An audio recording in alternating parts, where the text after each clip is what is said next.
Hello, everybody, and welcome to today's lesson, which is called Open and Close. This means that this class is about introductions and conclusions. I'm sharing my screen right now.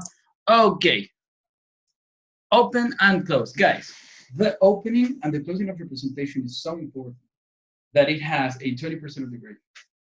I'm saying 20% of the grade, the introduction, and 20% the conclusion. This is how important it is. You cannot take this lightly. Say, okay, how am I going to open? I'm going to say a few words. I'm going to ask a question. How are you going to close? I'm going to say thank you, and that's it. You can't. If you do that, you're going to fail. Okay? And I'm being blunt about this because it's very common for students to take this lightly, to tend to say, okay, no, the opening is just a couple of words I'm going to say at the beginning.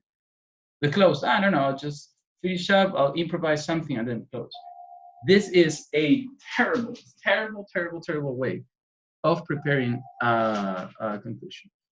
So I'm going to tell you today, right now, exactly what do you have to do to have an amazing introduction and to have an amazing conclusion.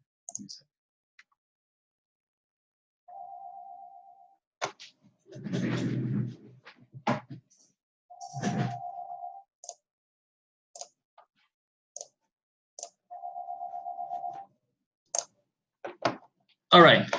Sorry, I stopped. I had a sort of an introduction, a phone call, actually. Okay, so where was I? I was saying that I was talking about the importance of having a great introduction and a great conclusion, okay? It says here, what kind of impression do you want to make? Your introduction is your only opportunity to truly get the attention of your audience. If you start boring, you lose them. And I said this in the first video I uploaded. I said, you are not allowed to start a presentation the same way you have been trained all your life. And I know this is unfair. I mean, it's unfair that throughout all high school, people told you that you're supposed to say something, and then I am here in college telling you, don't do it. But I'm telling you right now, do not do it. You are not allowed to start a presentation by saying, hello, classmates, I'm professor, my name is Ricardo, Juan, whatever, and I'm here to talk about evolution, and this is my partner, and this is my presentation. Evolution, the definition. That is terrible, terrible. It's a horrible way of starting a presentation. In the second you say, hello, classmates and professor, everybody disengaged. Nobody's paying attention. Nobody hears what the topic is about. Nobody hears anything, okay? And I'm telling you that I'm doing a lot of emphasis in this. If you start your presentation, the first free presentation you have, like this, I am going to give you a 0 of those 30%. Are you understanding? This is how bad I think the situation is, okay? All right, so after all this ranting of 4 minutes of why you're not supposed to do this, now I'm going to tell you what to do, okay? So what do you want to do? Well, you have already seen some of the best TED Talks in history, okay? I have played them for you. You have seen some TED Talks on your own. You have seen other presentations of your own. And you have never seen a speaker saying what he's going to talk about, right? Right? Remember every TED Talk I've showed you. Have you seen a single speaker saying, hello, everybody, and I am here to talk about blah? All right. There's a reason. The reason is that in a real setup, you already have somebody else presenting you, okay? The most common setup is that there's a host, and this host says some information about you, and then this person says what you're going to talk about, and then introduces you, and then people clap. This is the way that most presentations start. And this is the way your presentation is going to start because I'm going to do it, all right? I will say, hello, everybody. This is blah, blah, blah. He's a student of this and this and that, and he's going to talk about this, all right? Okay, am I sharing my screen? I think I am not. Now I'm sharing my screen. All right. So I do this presentation. People clap, and this is how you start. Are you going to say again, hello, everybody, I'm going to talk about? No, because somebody else already said it. So what are you going to do? you go straight to one technique of introduction. This is the techniques I'm going to give you, which they're kind of blended with the top tools I have told you before, okay? And I'm going to give you some. This is the first one I'm going to give you. 4 ways of starting strong. Deliver a dose of drama. You, if I'm not mistaken, you already saw this one because I asked you to watch this video.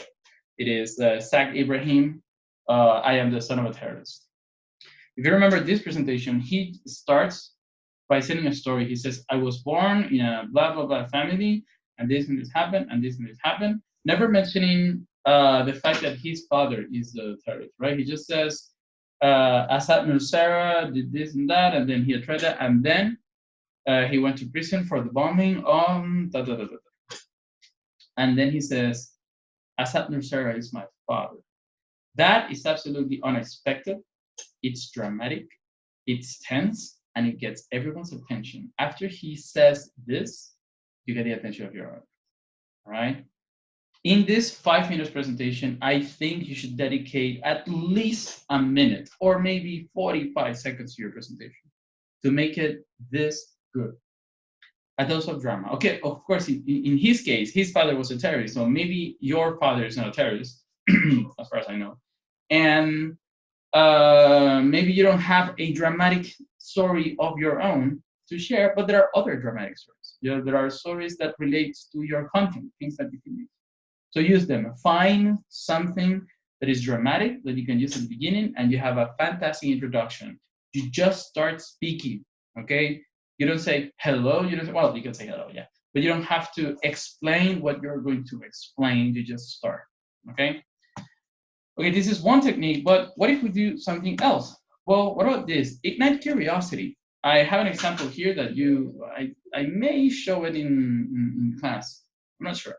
By Michael Sandel, which is why we shouldn't trust markets with our civic life. And it has to do with the way society is using money.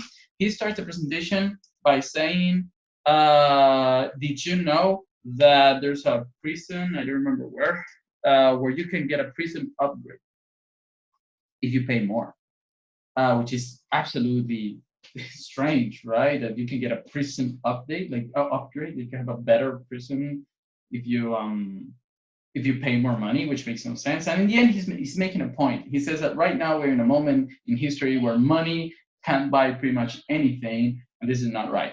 However, this cool fact is cool, and that it's enough to grab people attention, right?